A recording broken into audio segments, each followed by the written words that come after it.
Welcome to the Exhibit Marketers Cafe, and we're here for virtual lunch once again. And so welcome everybody. We've got a great guest coming up today. I know everybody is really excited about this topic of learning more about LinkedIn, but I want to go over, as usual, a few quick tidbits with you beforehand. Go ahead and share who you are and where you're joining us from in the comments. And as always, my husband, Alan, is behind the scenes, so he will be here to share links with us as we go along. I'm going to be giving you some different tips and ideas here. I want to start out, I know before we've shared some Bob Ross things. And so the latest Bob Ross thing is that there's a amusement park. I think it's in Ohio. Anyway, they're using Bob Ross dolls to test their roller coaster. So here's that link. Okay. So anyway, so you'll just have to watch. It's just rather amusing. These Bob Ross mannequins riding the roller coaster, and then they're going to sell them, or not sell them, but they're going to have them as prizes that you win in the midway. So anyway, that's kind of fun. I see Corbin is joining us here from Washington. So hi, good morning, or good afternoon. I guess morning where you are. It's afternoon here, just barely. So anyway, so the next thing I want to share is there is a school, a cello school that is doing recitals for cows.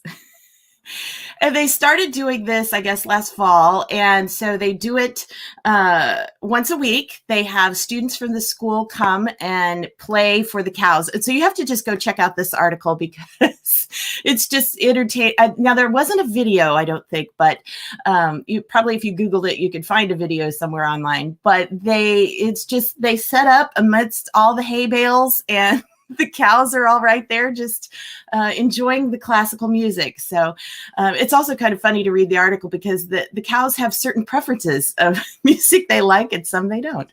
So anyway, there you go.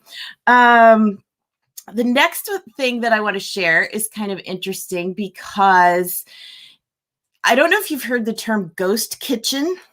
There are restaurants that are popping up, and this kind of was starting to happen before the pandemic, but there are restaurants that are they're not physical restaurants where like you can go and eat, but they are like takeout only, and they're called ghost kitchens.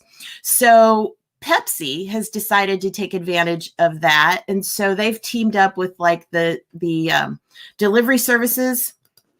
And so they have a virtual restaurant they call Pep's Place.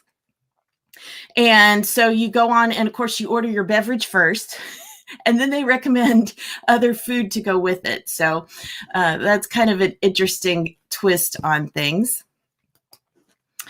The next thing I want to share is really interesting that if you have a 3D printer, we don't yet. We've wanted to get one, but we haven't yet.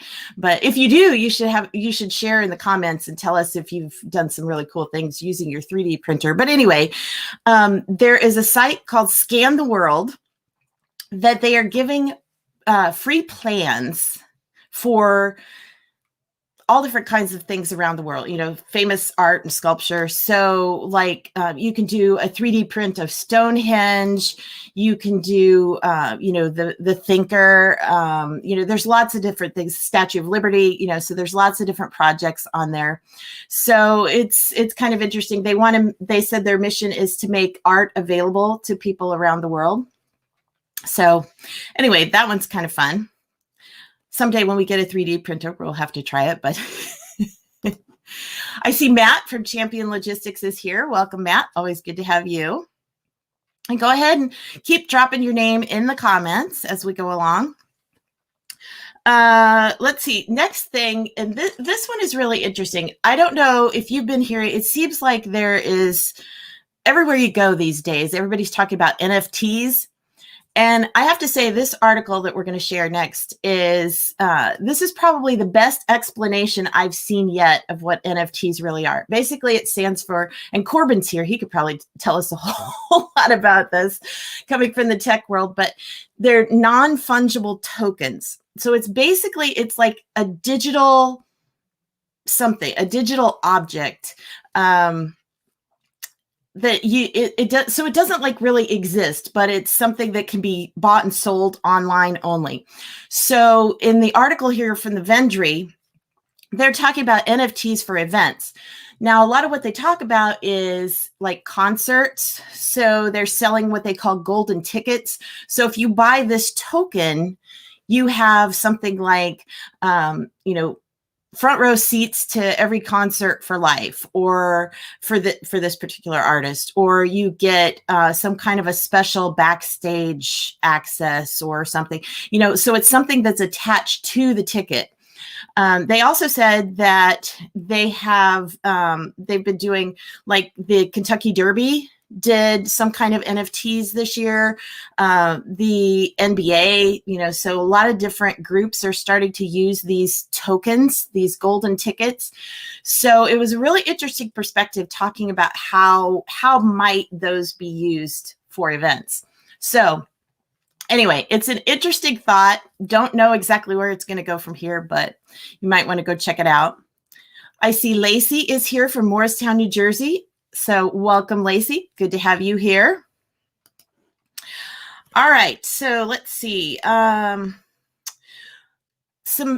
industry news.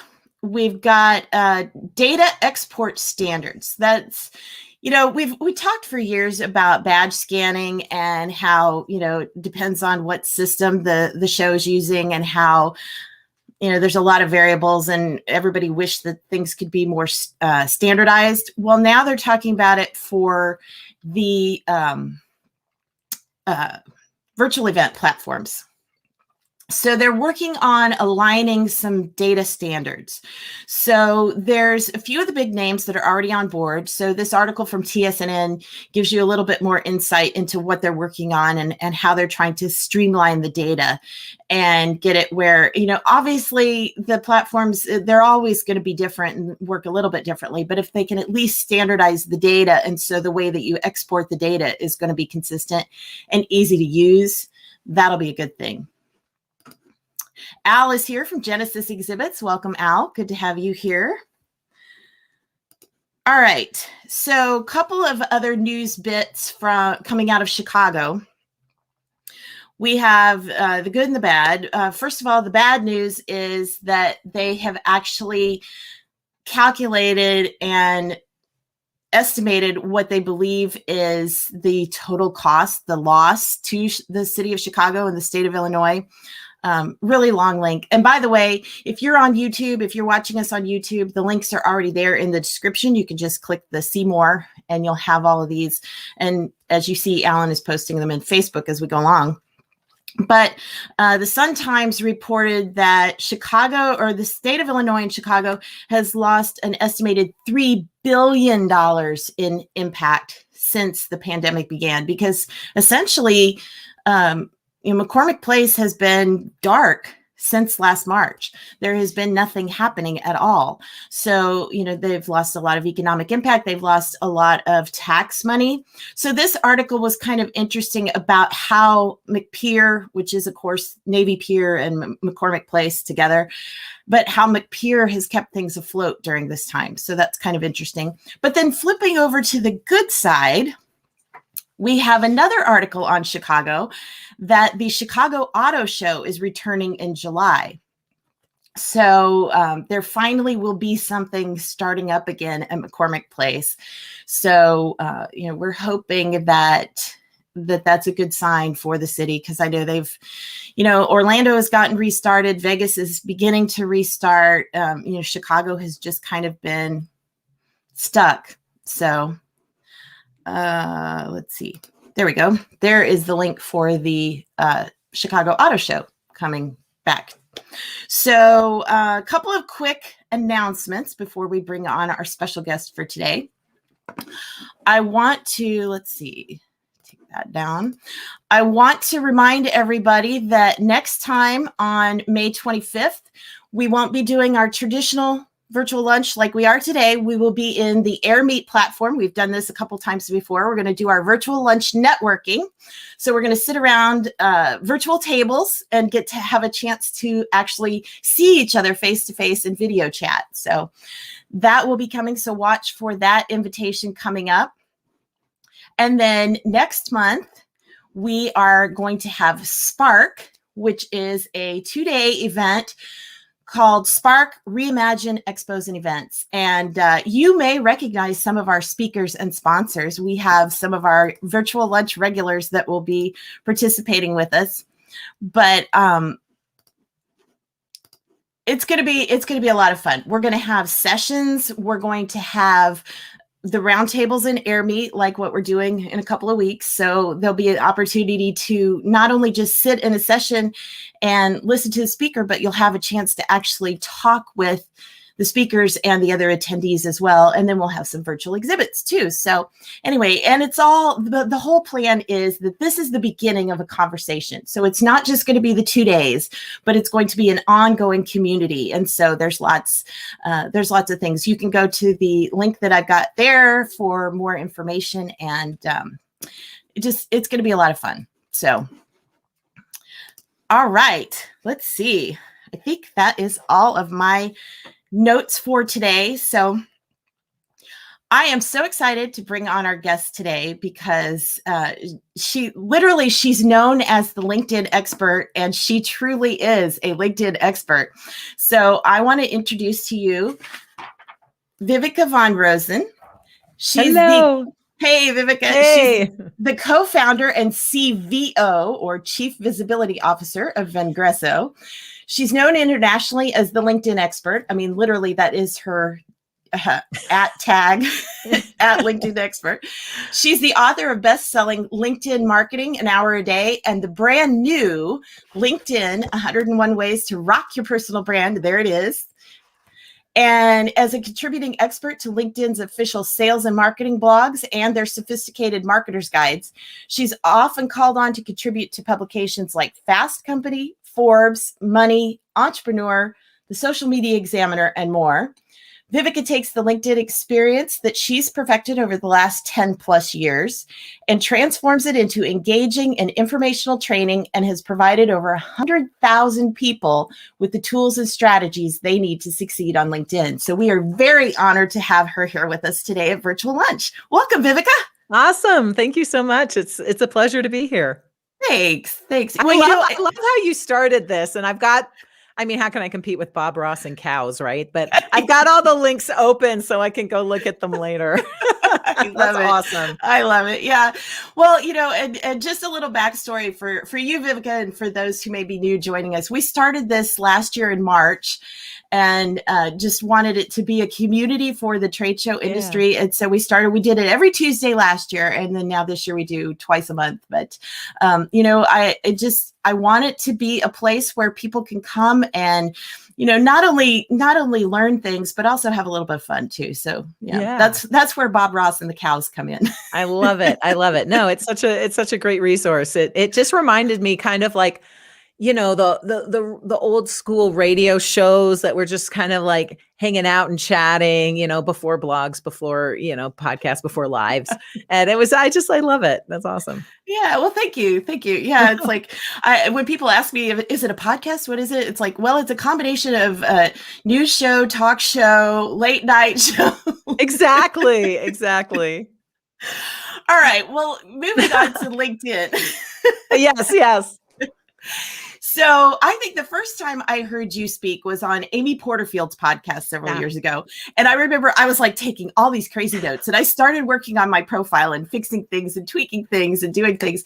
And so I don't know if we're going to get into the SSI scores today, if you're going to talk about that, but I did start seeing my score go up. And so in fact, it's like I'd been stuck in the 60s for a long time. Yeah. And just last week I checked, and I'm now up to 73. So I was proud of myself. That's awesome. Yeah, the SSI score, for anyone who's wondering, is the social selling index. So LinkedIn goes in and sees, how finished is your profile? Are you connecting with people? Are you engaging with people's content? Are you sending messages and responding to messages? And it kind of looks at all of those things and gives you a score. What we found out, and I don't know if this is true, and I hope it's not true, but I'm on this LinkedIn experts forum, and one of the women there said, yeah, I got the new creator profile on LinkedIn, which is awesome. And I think for those of us who are creators, I think it's great. But she said, but my score dropped 10 points. And I'm like, mine did too. So I went from like 84, 85 down to like, I think, well, maybe not 10 points, but like 76. And I'm like, what? But she said it was because the creator profile. I'm like, no. And you know what? I will give up an SSI score for all the cool new features. So it's kind of interesting though, how LinkedIn gamifies itself. But if you want to go to your SSI score, yourssiscore.com, it'll show you your SSI score.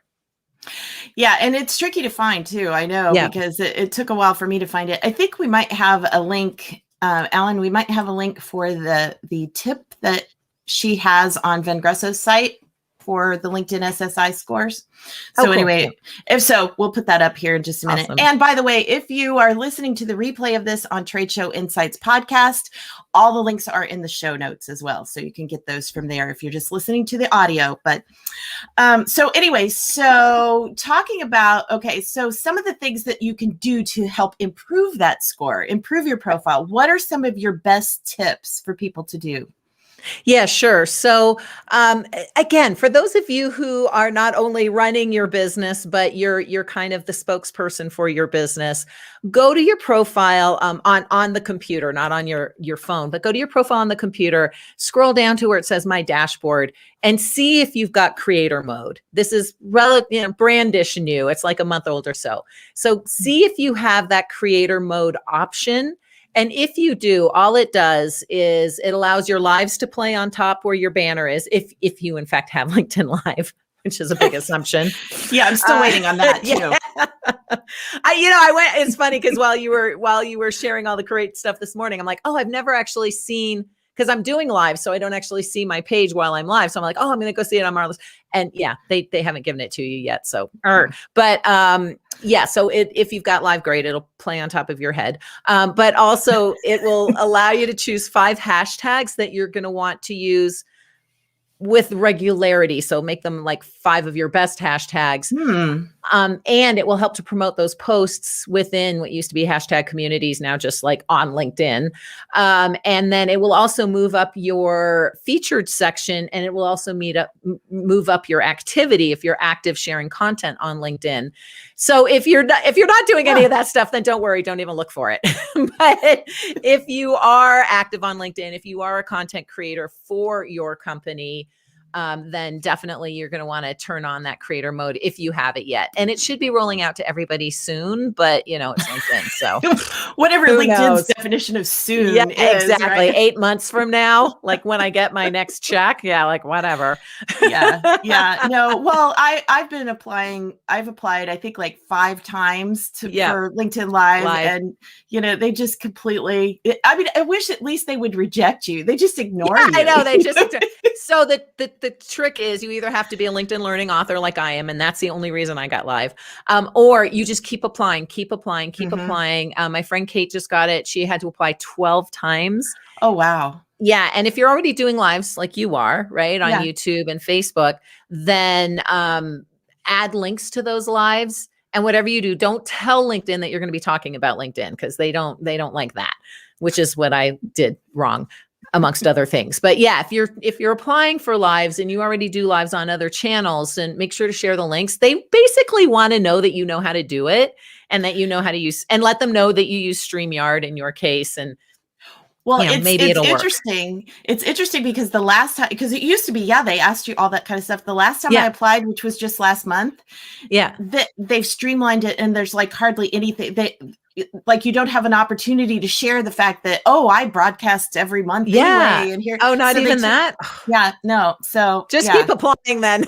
Yeah. Hit that. So It's I like don't know. hitting the up button on the elevator. Just keep Well, and then applying. what's really funny is they're like, so upload native video, but 10 Yeah. minutes or less. And it's like, well, Yeah. these are like 30 minutes long. I can't upload a whole, one of Ah, these. So yeah. it's a game. I think it's a real game to try to get in there. But anyway, so on to some other cool things. I know a couple Profiles. of Yes. other new things that they have available on the profiles.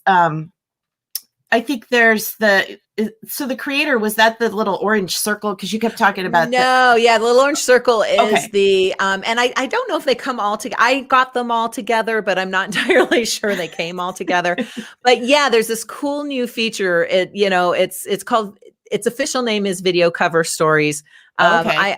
I call it the Harry Potter effect. And what happens is you can shoot these 20-second videos that actually play where your head is on your profile. So where your picture normally is on your profile, what happens is when you have it, and you go to someone else's profile who has it, so they're being super selective. Again, So you everyone will can't get see it unless you have it too.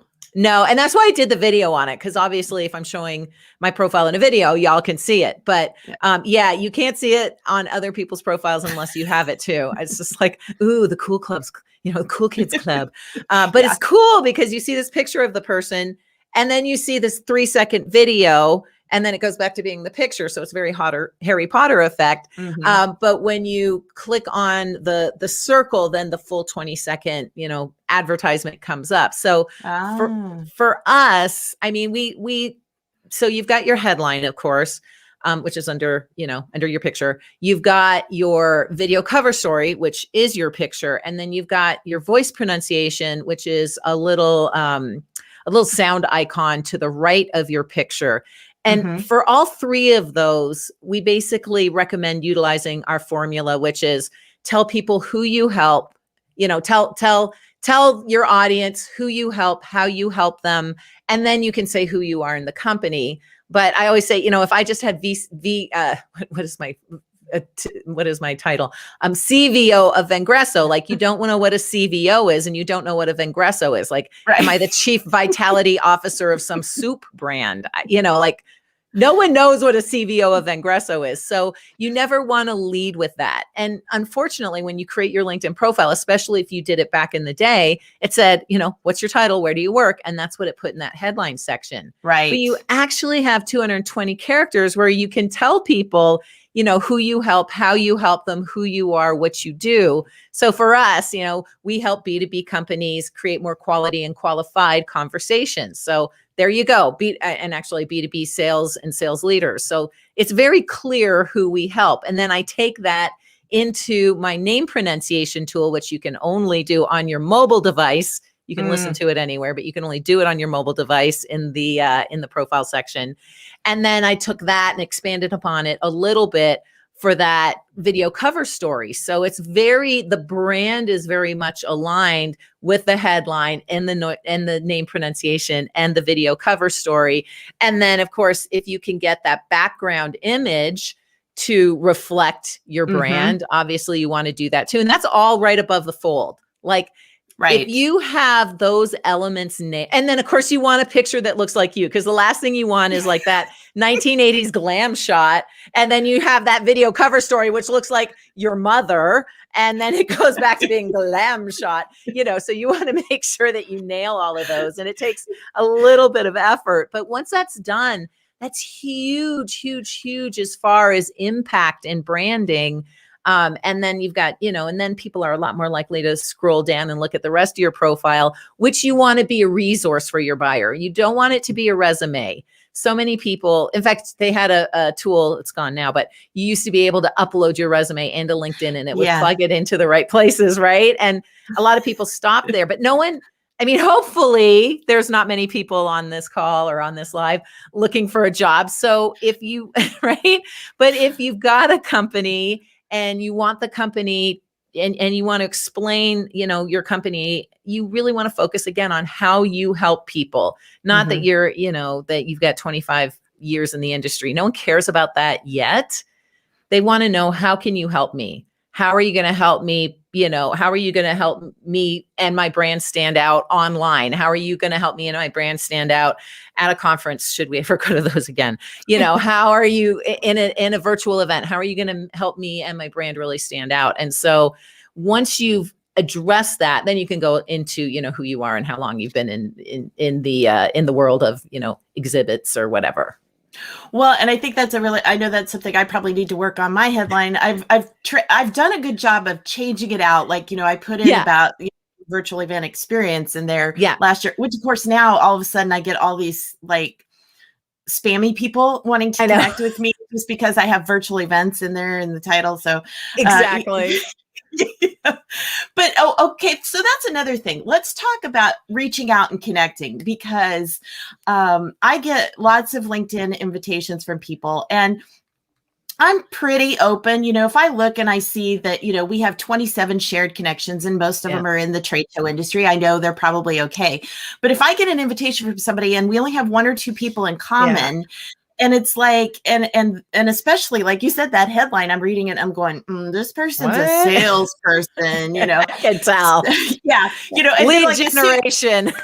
And as soon as you click connect, you've immediately got like three messages popping in from them. So what are some tips for the appropriate way to try to reach out and connect with people on LinkedIn? Yeah. Oh my gosh. Thank you for bringing that. Yeah. And I don't get it. Cause like if we were at a trade show or a conference, we would never be like, hey, my name's Viveka. You should totally buy my book, buy my book, buy my book. And yet that's what we're doing on LinkedIn. Like, let's connect and then buy my stuff, hire me, and you're like, no, delete, goodbye. So I don't know why people think it's okay to do that on LinkedIn. So when you're on LinkedIn and you're inviting someone to connect, first of all, you don't have to connect with everybody. Be very, very clear on who your target market is, whether they are your buyer or you share an audience of buyers. Because one of my favorite clients was Tom James. They're a boutique clothing company, which we do very little B2C at Vengreso, but their audience were C-suite, B2B, et cetera. And so we shared an audience. So so the relationship made sense. So when you find that person that you want to connect with on LinkedIn, first of all, don't automate anything. Like automation on LinkedIn, a huge no-no. You'll see it because you'll have all these salespeople or these lead generation people using their own tool to generate leads. Well, all they're doing is like annoying you. My favorite worst invitation ever was, dear sir, I noticed that you're in the cleaning supply business like me. If you want great leads like this, let's connect. We do lead generation. I'm like, not a sir, not in like, where in the world did they get industrial cleaning? So don't automate. You do always want to customize your invitation, personalize your invitation, whether you're doing it on your phone or on your desktop or laptop. But we call it the 3x3. Take 3 minutes to look at the person's profile, get their gender correct. And now there's a his, her, she, her, or that, they, them. So now there's actually that feature if you want to add that to your name. So get their gender correct. Listen to the name pronunciation if they have it down. Look at their profile. See who you have in common. Look at their content. What are they sharing? Look at their featured section if they have it. What have they shared? What blog posts, podcasts, whatever. Where did they go to school? What do you have in common with that person? And so after 3 minutes and choosing 3 things, utilize that when you reach out in that invitation to connect. Like, I'm not going to connect with you if you just say, we have a bunch of friends in common. Okay, who are our friends in common? Like, I noticed that you're connected to Jay Bear, love his podcast, would want to connect with you too. Okay, sure. Like, know my friend and he's got a podcast, and okay, let's connect. So that's one thing is do the 3x3. Another really good thing to do, and it's kind of a win-win situation all the way around, is if they are sharing content, go to their activity, engage on their content, right? Like it, comment on it, maybe even share it for them. That's going to create that name face recognition so that when you invite them to connect, you're like, hey, love the post you did the other day on, the best exhibits to use for a virtual show. I don't know if you saw, I shared it for you. I think my audience would be really interested in it. And do you want to connect? So it's going to take a little bit more time to do this, but we're looking for quality connections. I mean, back in the day, right, when LinkedIn first started, everyone was a lion, a LinkedIn open networker, and you would connect with just anyone because that's the way LinkedIn worked back then. But now LinkedIn's changed its algorithm. It actually is more likely to promote your content if you've got a smaller network of interested people engaging on your content, dwelling on your content. And then, so it's actually better to have a smaller, more engaged network than it is to have 30,000 connections. Also, it's a pain in the butt to have 30,000 connections because I've got that many, and it's like, oh, it's a pain in the butt. Well, I don't have that. I have a little over 1,000, and that's good. It's challenging to, like, when I do my invitations for virtual lunch. Yeah.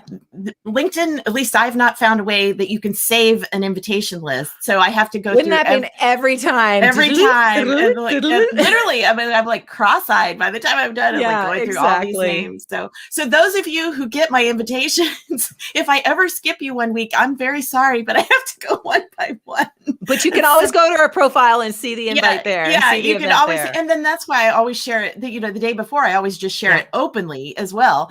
But the personal invitations have to go out one by one by one. Yeah, exactly. Oh my gosh. I know they don't want you to automate the process. They want it to be as much a one-on-one. They want you to see the person's name and think to yourself, oh, I actually know that person, and have real relationships on LinkedIn. Unfortunately, as you said, the scammers, the spammers, they've figured out there's ways to automate LinkedIn, but it's really kind of ruin it for all of us. I think all of us can go into our inbox right now, and the majority of content there is going to be scammy or spammy. So stand out, be the exception. Well, another cool thing that you shared recently that I discovered and I've been starting to use it is the voicemail messages, which are really cool. I actually even shared a voicemail message with someone, and they actually sent me back a voicemail. I love it. That was really cool. So tell us a little bit about that. And I think we might have a link for that one as well too. So cool. Yeah. So and it's easier to do on your mobile device. Actually, voicemail you can only do on your mobile device. If you want to leave a video message, you can do it on mobile or desktop, but they're both easier on your mobile device. So yeah, when you go to your mobile device on LinkedIn, you go to LinkedIn, the app, you go to your message, what you're going to see is a little plus sign, or no, I'm sorry, for the voicemail on the right-hand side, you're just going to see a little microphone icon.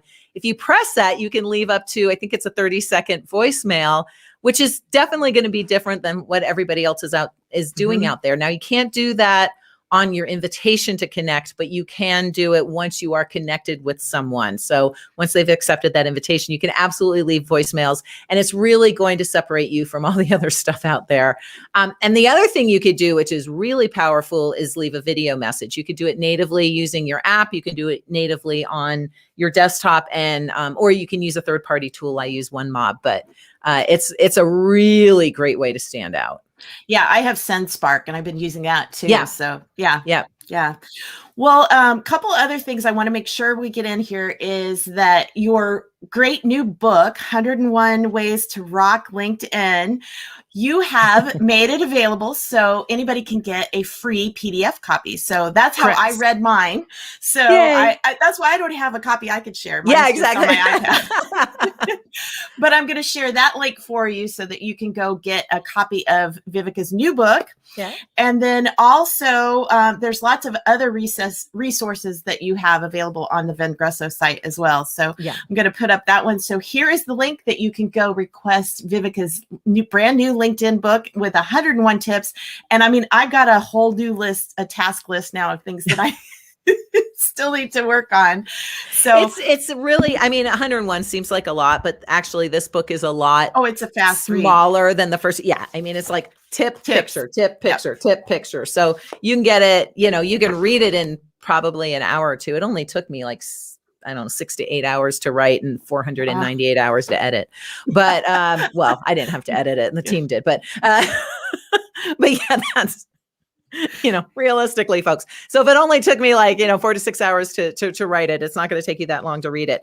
What will take a little time, to your point, is adding the action or actually taking action and, changing your headline, adding your featured section, expanding on your about section, adding your recommendations, whatever it is.